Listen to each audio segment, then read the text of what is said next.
దేశమంతా కాషాయమయం చేయాలి అనేది భారతీయ జనతా పార్టీ లక్ష్యం.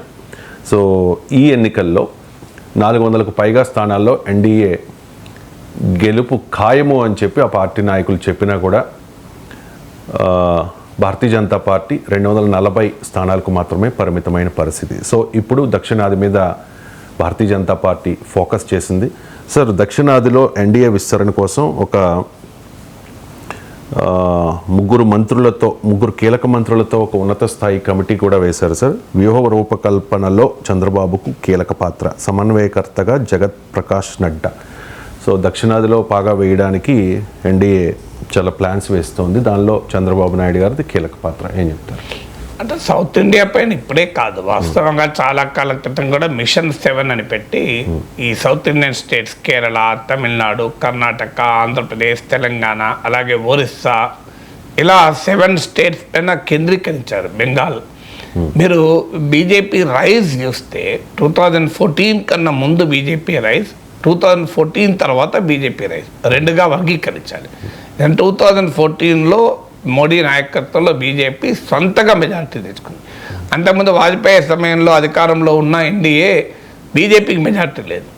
సో ఈ 2014 ఎలక్షన్స్, 2019 ఎలక్షన్స్ మీరు గమనిస్తే, ముఖ్యంగా 2014 ఎలక్షన్స్లో ఫస్ట్ అంటే బీజేపీ సొంతగా బలాన్ని పుంజుకున్నటువంటి సమయంలో 2014లో northern India and western India, ఈ రెండు ప్రాంతాలు బీజేపీ కంచు కేంద్రాలు, కోటలు. నార్త్ అంటే ఉత్తరప్రదేశ్లో మీకు 80 సీట్లు, ఒక దశలో 72 సీట్లు గెలుచుకున్నారు. 2014లో కూడా, 2019లో కూడా 62 సీట్స్ గెలుచుకున్నారు. రాజస్థాన్లో స్వీప్ మీకు 25 గెలుచుకున్నారు. హర్యానాలో 10కి 10 గెలుచుకున్నారు. సో ఇలా హిందీ రాష్ట్రాలు ప్రధానంగా నార్త్ ఇండియన్. ఇది కాక వెస్ట్, గుజరాత్, మహారాష్ట్ర. ఈ నార్త్ వెస్ట్లో 2014లో చాలా పవర్ఫుల్గా బీజేపీ వేవ్ నడిచింది. బీజేపీ అధికారంలోకి సొంతగా రావటానికి కారణం ఉత్తర, పశ్చిమ భారతదేశాల్లో బీజేపీ అప్రతిహతంగా గెలవడం. కానీ వీక్నెస్ ఎక్కడుండే అంటే ఈస్టర్న్ ఇండియా, అంటే బెంగాల్, ఒరిస్సా, ఈవెన్ కొంతమేరకు బీహార్, ఇక్కడ వీక్నెస్ బీజేపీకి ఉండే. సౌత్లో ఇంకా ఎక్కువ వీక్నెస్ ఉండే. 2019కి వచ్చే వరకు ఈ ఈస్ట్ పైన, సౌత్ పైన ఫోకస్ పెట్టారు, ముఖ్యంగా ఈస్ట్ పైన ఫోకస్ పెట్టారు. సౌత్లో పెద్ద పెనట్రేషన్ రాలే. మొదటి నుంచి సాంప్రదాయకంగా కర్ణాటకలో ఉన్నారు, తెలంగాణలో 4 సీట్లు వచ్చాయి 2019లో. కానీ మీకు ఈస్ట్లో బీజేపీ మంచి రిజల్ట్స్ సాధించింది. బెంగాల్లో సెకండ్ మేజర్ అపోజిషన్గా ఎమర్జ్ అయింది. 42 సీట్స్లో 18 సీట్స్ గెలుచుకుంది. మీకు అలాగే మీకు ఒరిస్సాలో మంచి ఫలితాలు సాధించింది. ఇప్పుడైతే ఒరిస్సాలో అధికారంలోకి వచ్చింది. బెంగాల్లో తృణమూల్ కాంగ్రెస్ను ఛాలెంజ్ చేసే పొజిషన్లో బీజేపీ 77 సీట్స్ అనుకుంటాను. సిపిఎం కాంగ్రెస్లను వెనక్కు తోసేసి 34 ఏళ్ల పాటు బెంగాల్ పాలించిన సిపిఎం 3rd పొజిషన్లోకి నెట్టివేయబడింది. సో బీజేపీ ఎమర్జ్ అయింది, అంటే ఈస్టర్న్ ఇండియాలో అకాంప్లిష్ అయింది. సౌత్కి వచ్చే వరకు బీజేపీకి స్టిల్ ఒక వెరీ బిగ్ బ్లాక్గా, బిగ్ అబ్స్టాకిల్, అవరోధంగా మారింది. 2024కి వచ్చే వరకు బీజేపీ బలం 303తో 240కి పడిపోయింది. 63 సీట్లు బీజేపీకి తగ్గినాయి, ఎన్డీఏకి కూడా తగ్గినాయి. ఈ ప్రాసెస్లో నార్త్లో కొన్ని దెబ్బతిన్నది, మెయిన్లీ ఉత్తరప్రదేశ్లో దెబ్బతిన్నది. ఉత్తరప్రదేశ్లో సమాజ్వాదీ పార్టీ కన్నా కూడా తక్కువ సీట్లు వచ్చాయి. మీకు ఒక్క ఉత్తరప్రదేశ్లోనే 29 సీట్స్ అనుకుంటాను, నాకు గుర్తు. 62 నుంచి 33కి పడిపోయింది. 29 సీట్లు, అంటే బీజేపీ 2024లో తగ్గిన 63 సీట్లలో 63 సీట్లో 29 ఉత్తరప్రదేశ్లో తగ్గాయి. హర్యానాలో 5 సీట్స్ కోల్పోయాయి. మీకు 11 సీట్స్ రాజస్థాన్లో కోల్పోయింది. ఇలా నార్త్లో గుజరాత్లో 1 సీట్ కోల్పోయింది. మహారాష్ట్రలో భారీగా దెబ్బతిన్నది. అంటే నార్త్ 2024కి వచ్చే వరకు సౌత్కి ఎక్స్పాన్షన్ తర్వాత సంగతి. నార్త్లో, వెస్ట్లో ఎక్కడైతే బీజేపీకి తిరుగులేని బలాన్ని ఇచ్చి 2014లో ఒక అజేయమైన శక్తిగా మార్చిందో, ఆ నార్త్ వెస్ట్లో దెబ్బలు తినడం మొదలుపెట్టింది. ఈస్ట్లో కూడా బెంగాల్లో 18 నుంచి 12కు పడిపోయినాయి, 6 సీట్లు తగ్గినాయి. అందువల్ల ఇప్పుడు నార్త్ వెస్ట్ కన్సాలిడేషన్తో పాటు ఇది బీజేపీ ఊహించింది. ఎందుకంటే నార్త్లో, వెస్ట్లో సాచురేషన్కి వెళ్ళిపోయింది. సాచురేషన్కి వెళ్ళిపోయినాక తగ్గడమే ఉంటుంది. ఇప్పుడు మళ్ళీ స్లోగా కోల్పోయిన నార్త్ అండ్ వెస్ట్ను రీకాంకర్ చేసుకునే పనిలో పడింది బీజేపీ. అందులోనే హర్యానా ఎలక్షన్స్లో గెలిచింది, మహారాష్ట్రలో గెలిచింది. అంటే పార్లమెంట్ ఎన్నికల ప్రతికూలతను అధిగమించి మళ్ళీ గెలవడం మొదలుపెట్టారు. ఇప్పుడు ఆ నార్త్ అండ్ వెస్ట్లో కన్సాలిడేట్ చేసుకోవడంతో పాటు ఈస్ట్లో మరింతగా ఎక్స్పాండ్ కావడం, సౌత్లో ఎక్స్పాండ్ కావడం. సౌత్లో ఎక్స్పాండ్ చేసే వరకు తమ సాంప్రదాయమైన కర్ణాటకలో బెటర్ రిజల్ట్ వచ్చింది. అస్సాం, మీరు తెలంగాణలో బాగా ఇంప్రూవ్ అయ్యారు, 4 నుంచి 8 సీట్లకు వచ్చారు, మీకు 35% ఓటింగ్ వచ్చింది. తమిళనాడులో ఏడీఎంకేను వదులుకున్నాక కూడా డబుల్ డిజిట్ ఓటింగ్ వచ్చింది, ఎన్డీఏకి 11% ఎబో వచ్చింది.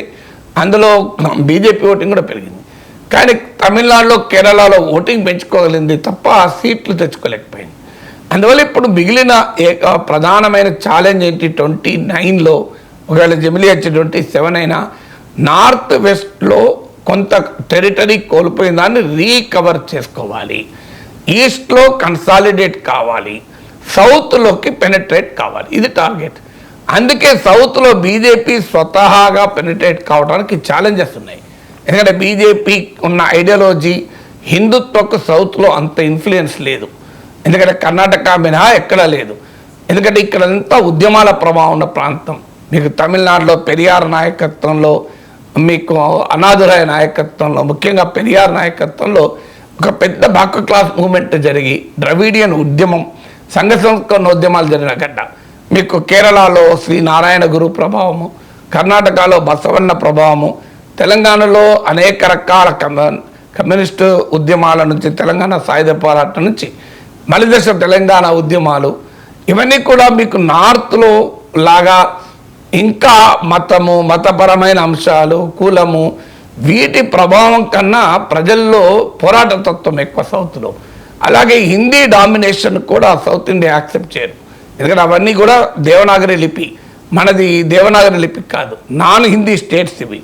సో ఈ క్యారెక్టర్స్ రీత్యా అంటే బీజేపీకి ప్రధానమైన ఐడియాలజికల్ మూరింగ్స్కు సౌత్ అనేది అన్పాలటబుల్, అంటే సౌత్ అవకాశం లేని ప్రాంతం. అందుకే సౌత్లో పెనిట్రేట్ కావటానికి ఉంది. అందుకే బీజేపీ వ్యూహాత్మకంగా సౌత్లో పెనిట్రేట్ కావాలంటే స్వతహాగా తమ హిందుత్వ ఐడియాలజీతో పెనిట్రేట్ కావడం సాధ్యం కాదు. నార్త్ లాగా హిందూ ముస్లిం పోలరైజేషన్ తెలంగాణలో కొంత ప్రభావం చూపినా ఇతర చోట్ల అంతగా చూపదు. అందుకొరకు దీనికి ఇతర మిత్రపక్షాలను కలుపుకోవాలి అని. ఆ మిత్రపక్షాల్లో సినిమా వాళ్ళైతే సౌత్లో చాలా ఉపయోగం ఉంటుంది అని అంచనా వేసి రజనీకాంత్ కొరకు తమిళనాడులో ప్రయత్నం చేశారు, అది సక్సెస్ కాలే. తర్వాత ఆంధ్రలో పవన్ కళ్యాణ్తో ప్రయోగం చేశారు, అది మంచి రిజల్ట్ కూడా వచ్చింది బీజేపీకి.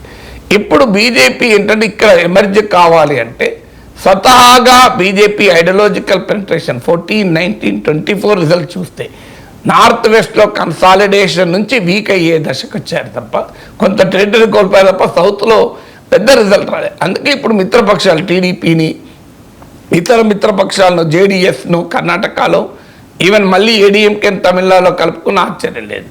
ఇలా ఇప్పుడు తెలంగాణలో నెక్స్ట్ ఎలక్షన్ల వరకు బీఆర్ఎస్ కూడా కలుపుకుంటారా? సో ఇక్కడున్న ప్రాంతీయ నేతల సహకారంతో సౌత్లో ఎన్డీఏ ఫుట్ ప్రింట్ను పెంచాలి అని. ఇప్పుడు ఆంధ్రప్రదేశ్లో 1% సీటు ఉన్న బీజేపీకి ఇప్పుడు ఆంధ్రప్రదేశ్లో కూడా ఎంపీలు ఉన్నారు కదా, తెలుగుదేశం పుణ్యమని. అందువల్ల ఇప్పుడు చంద్రబాబు నాయుడు క్రియాశీలక పాత్రలో భాగంగా ఎన్డీఏని ఈ ప్రాంతంలో విస్తరించడానికి ఒక వ్యూహరచన చేయాల్సి వచ్చింది. ఎందుకంటే నార్త్ వెస్ట్లో దెబ్బతింటున్నారు, ఈస్ట్లో ఎక్స్పాన్షన్ ఆశించిన స్థాయిలో జరగడం లేదు, సౌత్లో అసలు పెనిట్రేషనే లేదు. అందువల్ల నెక్స్ట్ ఎలక్షన్ల వరకు మరి చాలా కీలకమవుతుంది సౌత్ కనుక ఈ కాన్సన్ట్రేషన్ చేస్తున్నారు.